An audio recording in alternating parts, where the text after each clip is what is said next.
thanks very much, Esther and Tracy, for organising today. Thank you very much for inviting me to participate. It's not more than a little bit daunting and humbling to follow after these two ladies, Jennifer and Penny. We were reflecting at the beginning that certainly for Esther, Jo and I, we've all worked for Penny, so everything we know we've learned from her. So, no pressure on Penny. But the organisers asked me to give a slightly different perspective, which is more of a commercial and business perspective coming from the New Zealand side of what the system really means to New Zealand businesses. And I think my first reflection was that you're unlikely to find the rules-based trading system on the agenda of business leadership teams and boards around the place. But to some degree, that invisibility is a little bit because it's hardwired now into the way that we engage with the world and have been engaging with the world over the last few decades. And while we know there's still a lot of trade protectionism, and there are many people in this room who've been working to try and address that, we've come such a long way from the world that we were in, where New Zealand was annually negotiating our market access into some of our key markets, or having to voluntarily restrain our exports. And that was really the world that we were in before the Uruguay round. And I think we're also very lucky here in New Zealand that we have businesses and business organisations like the NZUS Council that have resources and capacity and skills and who are engaged in trade policy issues and very much focused on that global context. So even if businesses might not be talking about the rules-based trading system in the way that us trade policy boffins do, they certainly understand and appreciate what it provides them with and how critical it is to their business. And that's really that some level of certainty and predictability in the way that they can do their business. And successfully being a global business or engaging in global trade is very challenging, particularly if you're a New Zealand enterprise, and that can be whether you're a big one or a small one. We've got remoteness, our capacity, our lack of scale, our lack of a sizable domestic market to grow from, all of these challenges. Add on top of that the challenges of building a market for your product and the time and resources that takes, finding the right customer, figuring out all the legal processes, the customs processes, getting tariff rulings, regulatory requirements, certification.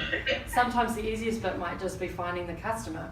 And then throw on top of that all of the sorts of variables that exist in a global market, like exchange rate volatility, market shocks. It's a very complex business with many risks as well as opportunities. And the thing that makes it possible for our exporters to take on that sort of risk in pursuit of those opportunities is a level of certainty and predictability about their ability to trade. And it's not just an issue for small businesses, it's equally true for some of the larger businesses. I worked for Fonterra for many years. They export to over 100 markets around the world, and it gave me a real insight into what it takes to be globally competitive. People think of New Zealand as being a big player in dairy, and in some ways it is, but actually only about 10% of all of the world's dairy product that's produced ever crosses a border. So we're talking about a very thinly traded area. It's very volatile and tricky. We've still got to compete with all that other 90% that doesn't have to go through all of that. So in terms of our ability to be cost competitive, we've really got to leverage all of our advantages. And it's really about being as efficient and effective in our supply chain and our production as we can be. Can you imagine exporting to all of those markets and you've got, this one's got slightly different labelling requirements, or that one's got slightly different product description or slightly different shelf life rules. It goes on, and that's really the reality that our exporters face.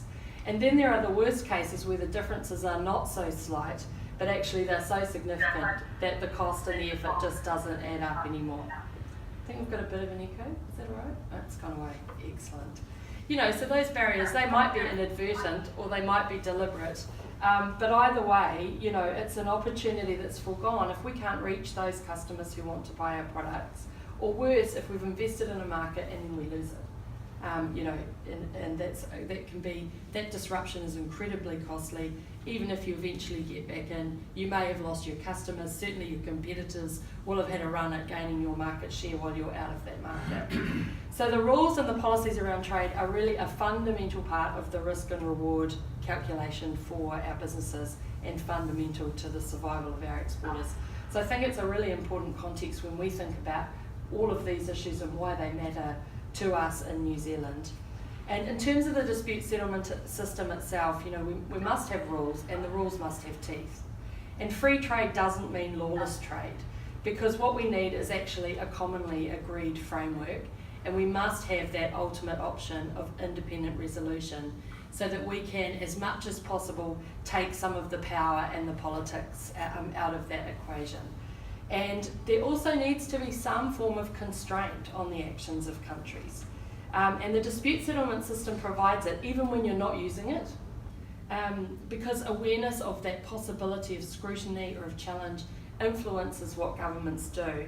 And without it, we'd just be falling back on goodwill and good citizenship. In New Zealand's case, we can't run out the gunboats or flex our political might. And even goodwill and good citizenship might not be able to help you even with your good friends where you've got some entrenched differences. Even with all of the goodwill in the world, if countries start to ignore this system, and they're the big powerful ones, it really starts to erode that underlying consensus and the shared interest that we have. I think another effect of the sanction of binding dispute settlement is that it enables the potential benefits of the rules-based system to really be fully realised. So what do I mean by that? Well, if you look at a lot of the WTO rules, they are largely about doing the right thing and about making good policy and acting fairly, not discriminating, having a robust rationale for what you do, being transparent, having rigorous processes for policy making. These are all good things for countries to do. So in driving compliance with the rules, the dispute settlement system is also having a broader effect and contribution to a better policy environment more generally, and that is important for business and for governments. I think there are many examples of that. I saw one last year when I went to Vietnam. In that case, they were ratifying the TPP agreement, but the TPP agreement picks up a lot of the WTO framework of rules, really because they recognise they need to reform their domestic economy, and the TPP rules, those WTO rules, provide the sort of framework and template that enables them to do that, of tried and tested good policy options. And I think there's another aspect that's a little bit more difficult to quantify, but it's that the existence of the rules-based system has a sort of civilising effect, because it's about sharing the sense of a common interest, articulating what that common interest is and agreeing how we'll work through problems.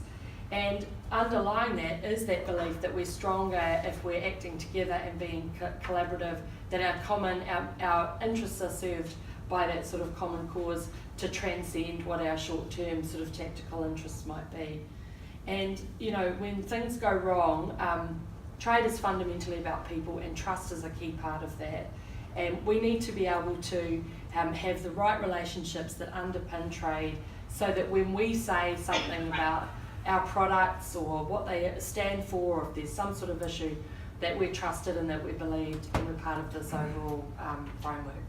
And to me, I think that the world governed by trade is even more important now than it was in the 90s, because we have some very major global challenges that we're trying to solve.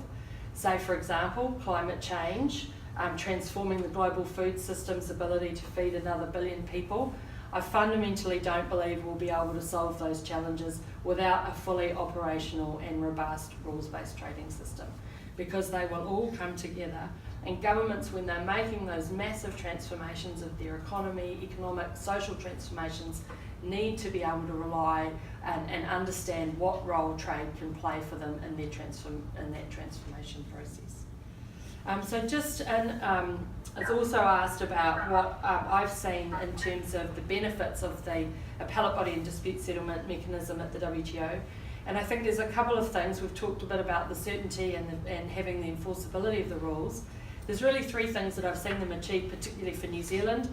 One is, as much as possible, preserving a competitive environment for our exporters. The second one's really defining where policy flexibility lies to provide greater certainty. And the third one is really that fundamental one of keeping markets open or opening up markets that otherwise would be closed to us. There were three cases that I've been involved in that I thought illustrated this really well. And without deliberately choosing this, they're all three of them ones where we've partnered with the US. So there you go.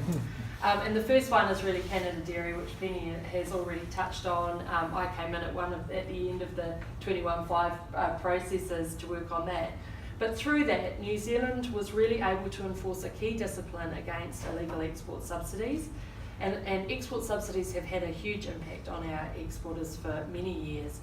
This was a case about Canada, and that was really important, but it also sent a really clear signal to other countries who might have been looking at what Canada was doing and adopting their own policies. And subsidies, particularly in agriculture, I think are always going to be a critical area where New Zealand has a role to play in enforcing those rules. The second one was the Japan apples case, which was a case that the Americans took, and it was a sort of precursor to Australia apples. And we were a third party there, and I think the SPS cases, or the phytosanitary cases, are another really critical area for New Zealand, because the WTO disputes have really been able to apply the rules in a way that defines what that policy space is much more clearly and with more certainty than we've ever had before. And helps us to try and achieve that legitimate balance between what are perfectly legitimate objectives and what are discriminations in trade. And as a major exporter of food and ag products, as well as having our own biosecurity status that we want to protect, those are really key disciplines. In the context of the Doha round in the dairy sector, we did some work trying to quantify the cost of some of the SPS barriers we were facing in global dairy trade, and that work showed that was pretty much equal to the value of some of the market access deals that were on the table. So that's the sort of magnitude of importance, I think, that's there. And one of the other things that's happened is sort of technological change. Science is a really tricky space. It's not often you'll get every scientist 100% agreeing. It's often quite contestable, and we have technology now that we can do all sorts of things. We can test products, we can find all sorts of things.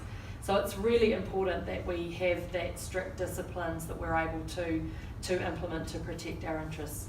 And I guess the last one, I won't say too much about it, people have touched on it already, was the Indonesia import licensing case. That cut our beef exports to Indonesia by about 80%, and was estimated at the time to have been worth about $1 billion.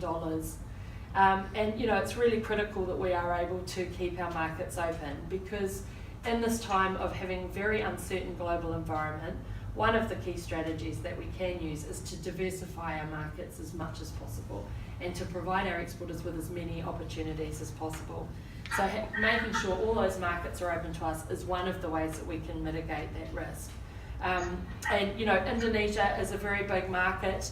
The measures were very obviously protectionist. I think famously the Minister of Agriculture at the time, when we signed on to the ANSFATAR agreement, said to their farmers, yes, we've opened up our market, but don't worry, we've got other ways we can keep imports out. And so it was. And so that, I think, has been a very relevant and important example of where we've been able to use it effectively. And we need to continue to be vigilant at all times to keep those markets open. So finally, I was just asked, what could business do to strengthen the support for the rules-based trading system and for multilateral institutions like the WTO? And I think the key one, and today's a great example, is to first and foremost, we've got to inform ourselves. We've got to keep investing and having that capacity, and to make sure that at a leadership and governance level, don't need to understand all of the technicalities, but that there is an understanding of what the risks are and what it means to the business. And in a worst case scenario, things are about to get very bumpy, and that's not just in the trade space. It's much broader than that. And you also need people who are able to be part of your business to look at what's happening and say, that's not right. We should be able to challenge that. We need to go and have a conversation with MFAT, because that there are this body of rules, and what's happening isn't right. And that's sort of the tsunami warning system often for government. There's something happening. It's going to come up through the business and commercial side is really critical. I think the second one is really about engaging in the public debate, and to do that in a way that moves beyond commercial interests, to show that there is a common territory of interest in trade that can help us achieve our social, our cultural and our environmental objectives, as well as our potential economic benefits. And I think we've got really good at analysing what these issues mean for business, and we need to also be able to better understand and communicate what it means for others. And I think we're also pretty good at talking to ourselves, and we need to continue to work on finding those ways to connect with a wider community. And I think business and government have both got a role in that, and contributing to a quality informed discussion and why it matters to New Zealanders. And I think we've got to keep investing, because it's a continuous process of forming and shaping and reforming and reshaping public support and understanding of trade. I don't think it ever goes away, and we can't take it for granted. And I think we can't really make those big gains on the world stage or be a really staunch advocate globally without a strong foundation of support at home. And the final thing, I think, is that business also needs to invest in some more serious thinking and analysis, research and consensus building. And it's not just a role for government or for academia. And when we had the WTO Doha round, it really spurred that sort of investment. So, for example, one of the bodies that I participated in, and Tim also, was the International Agricultural Trade Policy Council. And it did think pieces and research. It brought key thinkers together and helped to really inform and support policy development and informed debate. And a lot of that has faded away without the impetus of a negotiation round. But I think that it's just as important now in defence of the system as it ever was when we were engaged in trying to grow and expand it. So I think, I think for much of the time that I have been involved in trade policy, we felt we were sort of, the arc of history was one of progress, and I think we're starting to really have some reasons to challenge that assumption, that maybe is slightly more cyclical than it is a nice linear trajectory into a glowing future. And my fear is that we may have been a bit slow to realise just how great this risk was to the system, and I think we can't be slow in our response to that, and we can't treat the failure as an option. So.